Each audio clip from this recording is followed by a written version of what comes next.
Assalamualaikum warahmatullahi wabarakatuh. Kembali lagi bersama saya dalam pembahasan seputar perguruan tinggi negeri. Dalam kesempatan ini saya akan mencoba memberikan informasi tentang tata cara pendaftaran KIP kuliah pada tahun 2021 ini. Adik-adik bisa melihat ataupun langsung mengunjungi website kipkuliah.kemendikbud.go.id. Di situ semua informasi tentang KIP kuliah itu ada. Karena saat ini pendaftaran KIP kuliah tahun 2021 itu belum dirilis jadwalnya. Kalau kita melihat di websitenya, di jadwal ini adalah masih jadwal tahun 2020.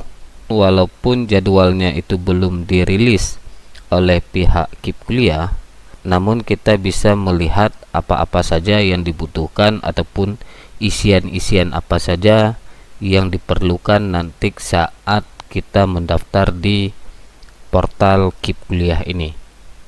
Hal yang pertama yang harus kita siapkan adalah NIK ataupun NIK kita, nomor induk kependudukan.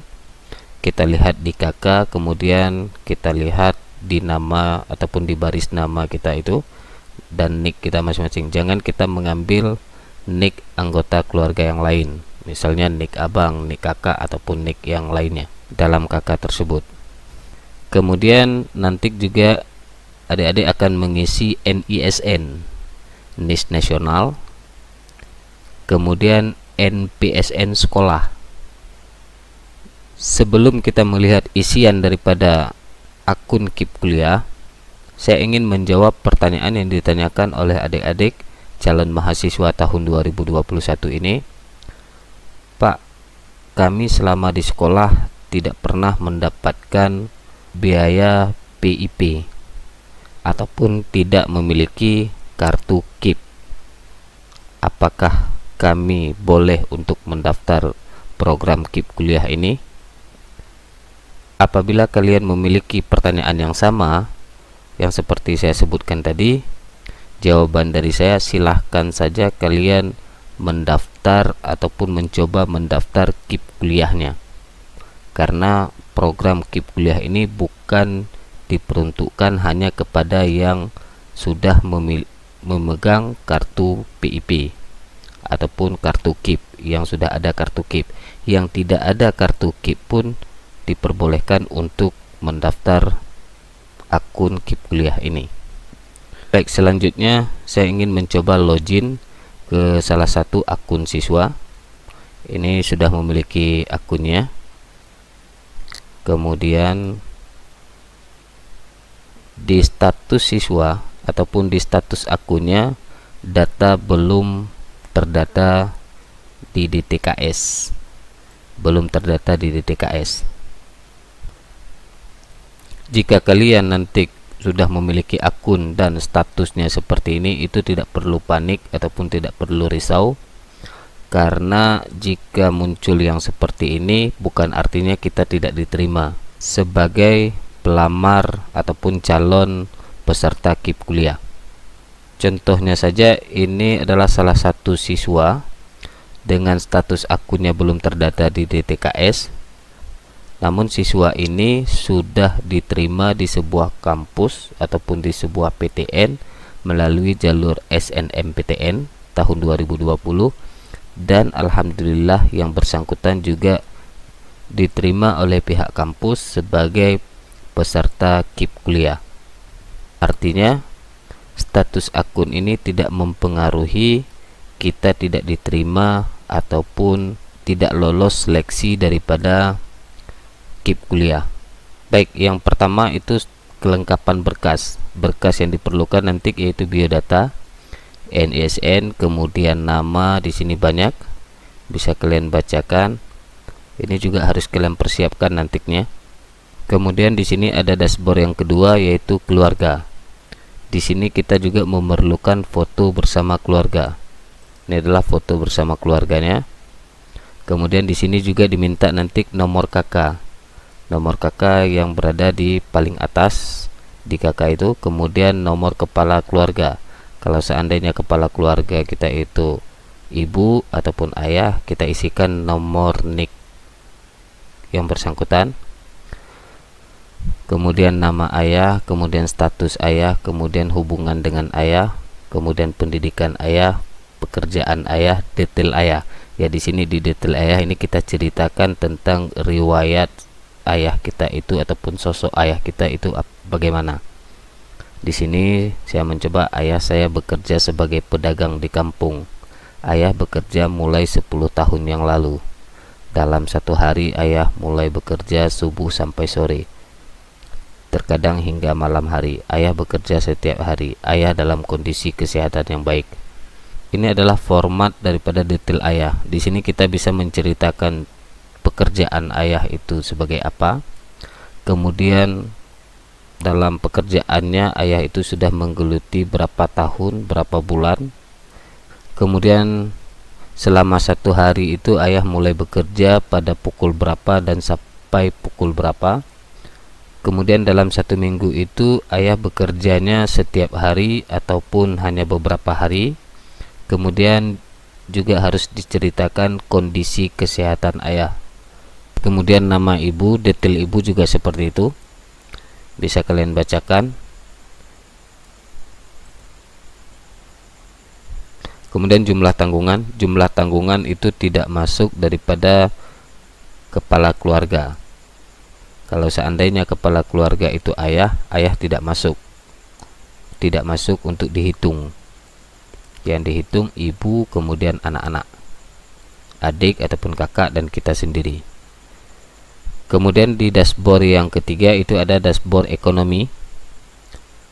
Di dashboard ekonomi ini kita harus mengunggah dokumen pendukung keadaan ekonomi. Ini adalah surat keterangan kurang mampu dari kepala desa. Cukup dari kepala desa saja. Surat keterangan kurang mampu bahwa benar keluarga kita ataupun ayah kita itu kurang mampu, sehingga pihak daripada desa menyatakan bahwa benar ayah kita ataupun keluarga kita itu termasuk keluarga kurang mampu. Apabila ini sudah terisi di ekonomi, kita melanjutkan ke dashboard yang keempat, yaitu rumah. Di sini kita diminta ada foto tampak depan rumah. Nah, kita fotokan rumah kita itu tampak depannya. Kemudian yang kedua itu foto ruang keluarga. Kita fotokan rumah kita itu ataupun ruang tamu daripada rumah. Kemudian di sini ada diminta kepemilikan sendiri rumah itu atau milik orang lain ataupun sewa. Kemudian tahun perolehan, tahun dibangun ataupun tahun kita kontrak dan lain sebagainya. Kemudian sumber listriknya, daya listriknya itu berapa watt, kemudian luas tanahnya itu berapa persegi meter, kemudian NJOP ataupun meter. Karena ini tidak ada, saya buat 0 saja kemarin. Kemudian luas bangunannya itu berapa, bahan atapnya itu terbuat dari apa, kemudian bahan lantai dan seterusnya. Ini bisa kita ataupun bisa kalian bacakan sendiri. Ini bahan-bahan pendukung yang diperlukan nantinya. Kemudian selanjutnya tentang aset. Aset kita input ataupun kita isikan. Misalkan memiliki handphone, sepeda motor, ataupun beca, ataupun lain-lain yang kita miliki di rumah ataupun orang tua memilikinya. Kemudian apabila ini sudah kita tambahkan, kita ke prestasi. Bagi yang memiliki prestasi, silahkan diunggah sertifikat daripada prestasi tersebut ataupun surat keterangan daripada prestasi yang sudah kita raih. Kemudian selanjutnya itu di detail rencana, tinggal kita rencanakan. Nah, kalau seandainya nanti kalian diterima di sebuah kampus tersebut, kalian akan berencana kos ataupun sewa rumah ataupun tinggal bersama saudara dan lain sebagainya. Nanti ada pilihannya. Kemudian dukungan orang tua ya. Kemudian transportasi dari daerah asal itu melalui jalur darat, udara ataupun laut. Kemudian dashboard yang ke-8 ataupun yang selanjutnya itu seleksi. Seleksi di sini ada seleksi SNMPTN. Ini yang seleksi yang dilaksanakan oleh LTMPT. Artinya KIP kuliah ini berlaku untuk yang dilaksanakan seleksi oleh LTMPT. Pihak LTMPT itu ada SNMPTN, kemudian UTBK, SBMPTN. Ada 2 jalur yang dilaksanakan oleh pihak LTMPT ini. Kemudian seleksi politeknik bagi calon mahasiswa yang akan mengambil di politeknik. Di sini juga boleh untuk mendaftar akun KIP kuliahnya. Kemudian yang selanjutnya seleksi mandiri. Untuk seleksi mandiri, di sini seleksi mandiri di PTN dan seleksi mandiri di PTS. Artinya di PTS juga ada program KIP kuliahnya. Apabila kalian diterima di sebuah PTS, coba kalian tanyakan kepada kampus yang bersangkutan tersebut apakah menerima program KIP kuliah ataupun menerima calon mahasiswa dari program KIP kuliah. Kalau seandainya ada, silakan kalian serahkan berkas yang telah kalian isikan dalam portal ini. Kemudian nanti ada cetak kartu dan cetak formulir. Kartu dan formulir inilah yang kalian bawakan ke kampus saat pendaftaran ulang. Nah, mungkin cuma ini yang bisa saya sampaikan. Jadi walaupun jadwalnya itu belum dirilis oleh pihak panitia, jadi adik-adik ataupun calon mahasiswa yang akan mendaftar pada tahun 2021 ini dan juga akan mencoba mengambil program KIP kuliah, kita sudah tahu apa-apa saja bahan yang memang diperlukan nantinya. Mungkin cukup sekian informasi yang bisa saya sampaikan. Saya akhiri. Assalamualaikum warahmatullahi wabarakatuh.